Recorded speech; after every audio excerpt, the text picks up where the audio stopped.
اور جب وہ لوگ جالوت اور اس کے لشکر کے مقابل میں آئے تو اللہ سے دعا کی کہ اے پروردگار، ہم پر صبر کے دہانے کھول دے اور ہمیں لڑائی میں ثابت قدم رکھ اور لشکر کفار پر فتح یاب کر۔ تو طالوت کی فوج نے اللہ کے حکم سے ان کو شکست دے دی، اور داؤد نے جالوت کو قتل کر ڈالا، اور اللہ نے ان کو بادشاہی اور دانائی بخشی اور جو کچھ چاہا سکھایا۔ اور اگر اللہ لوگوں کو ایک دوسرے پر چڑھائی اور حملہ کرنے سے نہ ہٹاتا رہتا تو کرۂ ارض تباہ ہو جاتا، لیکن اللہ اہل عالم پر بڑا مہربان ہے۔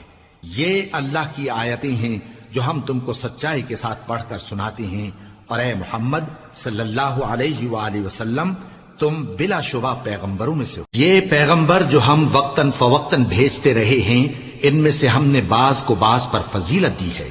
بعض ایسے ہیں جن سے اللہ نے گفتگو کی، اور بعض کے دوسرے امور میں مرتبے بلند کیے۔ اور عیسیٰ ابن مریم کو ہم نے کھلی ہوئی نشانیاں عطا کی اور روح القدس سے ان کو مدد دی، اور اگر اللہ چاہتا تو ان سے پچھلے لوگ اپنے پاس کھلی نشانیاں آنے کے بعد آپس میں نہ لڑتے، لیکن انہوں نے اختلاف کیا تو ان میں سے بعض تو ایمان لے آئے اور بعض کافر ہی رہے۔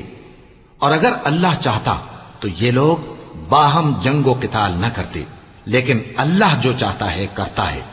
اے ایمان والو، جو مال ہم نے تم کو دیا ہے اس میں سے اس دن کے آنے سے پہلے پہلے خرچ کر لو جس میں نہ اعمال کا سودا ہو اور نہ دوستی اور سفارش ہو سکے، اور کفر کرنے والے لوگ ظالم ہیں۔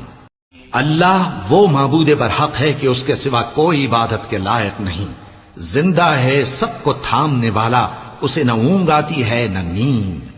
جو کچھ آسمانوں میں اور جو کچھ زمین میں ہے سب اسی کا ہے۔ کون ہے کہ اس کی اجازت کے بغیر اس سے کسی کی سفارش کر سکے؟